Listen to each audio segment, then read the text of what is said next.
The intersection of reality and performance. How real-life experiences shape real-life careers. Compilation by M/S, Aarpee and Associates. The correlation between real-life incidents and a real-life acting career can be both fascinating and deeply inspiring. Here's how the two can beautifully intertwine. Personal struggles reflecting in characters. Many actors draw from their own experiences to bring authenticity to their roles. Real-life incidents like overcoming personal struggles, dealing with loss, or experiencing triumph can shape how an actor portrays emotions, deepening the connection between their real and real life. Think of how a personal tragedy might lead to a powerful on-screen performance that feels raw and unfiltered. Example: Heath Ledger's portrayal of the Joker in The Dark Knight has often been linked to his internal battles, and some argue that the intensity of his performance stemmed from his real-life struggles with mental health. Breakthrough moments. Just as in an actor's career, where moments of failure or rejection are followed by breakthrough roles that define their path, real-life experiences of adversity often reflect in their characters' development. Many actors go through difficult phases before landing that defining role, which mirrors the characters they play who face challenges before reaching success. Example: an actor may take on a role about an underdog who fights against the odds, a journey that mirrors the actor's own career struggles before reaching stardom. Acting as therapy. For many actors, the process of portraying a character is also a form of therapy or self-exploration. Real-life incidents, particularly traumatic ones, may inspire an actor to take on roles that allow them to explore their own emotions. In some cases, it can be a cathartic process, helping them work through unresolved feelings in a controlled, artistic way. Example: Winona Ryder, who experienced personal and public struggles during the height of her career, later found a form of expression through her roles in Stranger Things, where themes of loss, trauma, and resilience are central to her character's journey. Inspiration from real-world events. Often, real-world incidents can inspire entire films or performances. Social, political, or historical events give birth to roles that resonate with audiences, as the actor's portrayal becomes a mirror reflecting the times. These performances may bring awareness to societal issues and reflect the collective experience of the audience. Example: movies like Schindler's List or 12 Years a Slave are deeply tied to real-life incidents, and the actors' portrayals of those historical moments honor the memory of those events while reminding the audience of the consequences of history. Actors as heroes in real life. Sometimes the line between an actor's real life and real life blurs, as many actors become real-life heroes due to their activism, charity work, or efforts to bring awareness to important causes.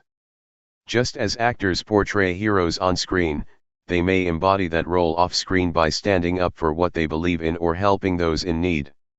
Example: Angelina Jolie, known for her humanitarian work, often chooses roles that highlight important issues such as social justice, refugees, and the fight for human rights, correlating with her real-life dedication to global causes. The impact of fame. In real life, actors often portray characters who are grappling with the pressures of fame, public expectations, and personal relationships. These themes often directly mirror the real-life challenges that actors themselves face. The persona they create on screen and the real persona they live can sometimes feel like two distinct worlds, and this duality can inform their career trajectory. Example: the movie Birdman, where the protagonist battles with his own ego and identity, resonates with actors in real life who often feel torn between the fame they achieve on screen and the person they are off screen. What's the difference between augmented reality and mixed reality?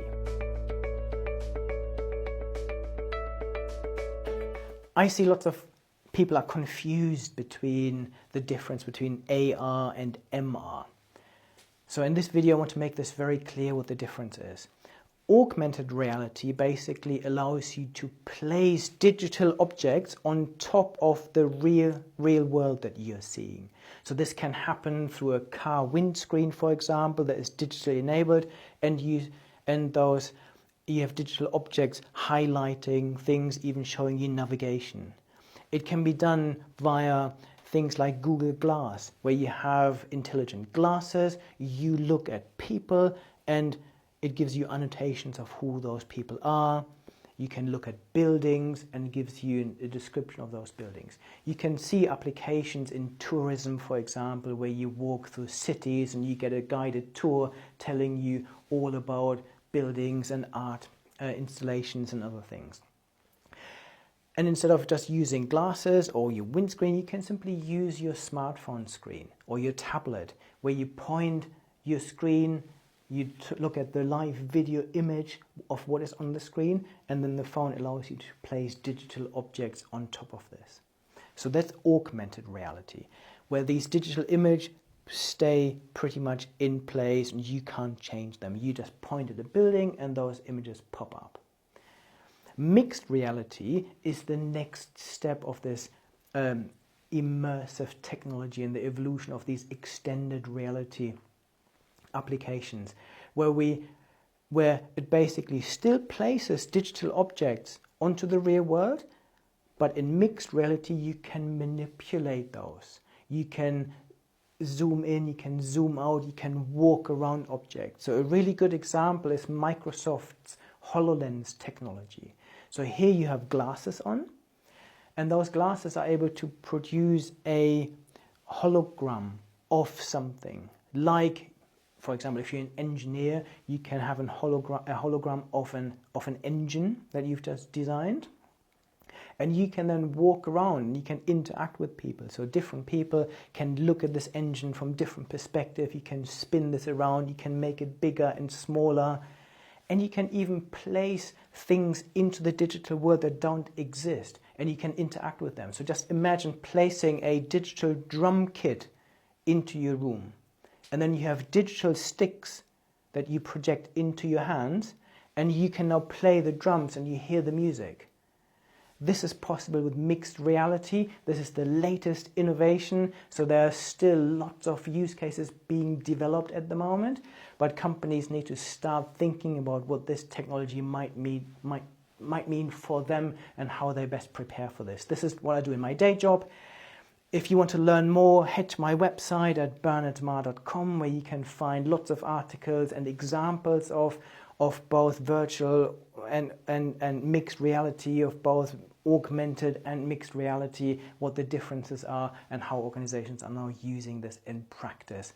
You can also browse my YouTube channel, where you can find lots of other videos on the topic.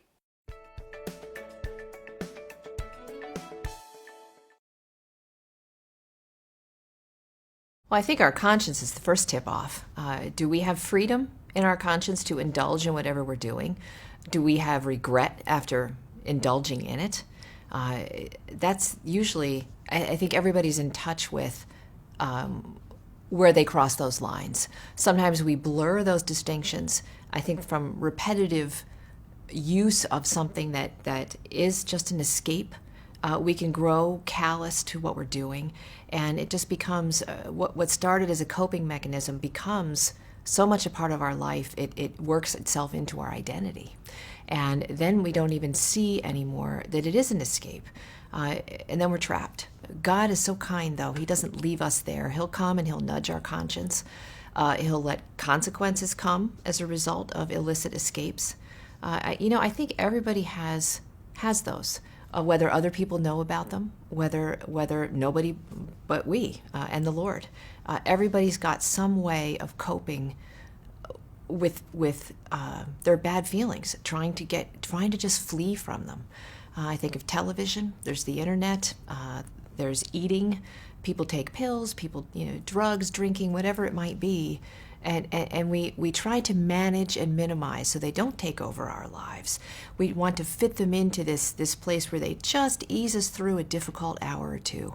But it doesn't work for very long, and it definitely doesn't solve anything. It may make us feel better for a little while, but it's no solution. And we will only find that solution when we first acknowledge that what we're doing is escaping. And secondly, be willing to look away from those means of escape, to examine ourselves and say, what is it I'm running from? What am I afraid of? And taking that to the Lord and perhaps to another person.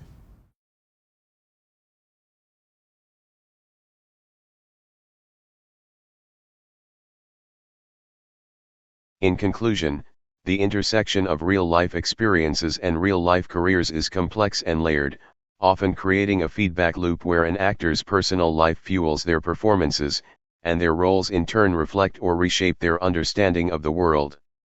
The beauty lies in how these worlds are continually reshaped by each other, creating an evolving narrative of human experience. Threshold by ChatGPT. This compilation of documents has been dedicated to all acting career institute across the world including India. Please like, share, subscribe and follow viewers.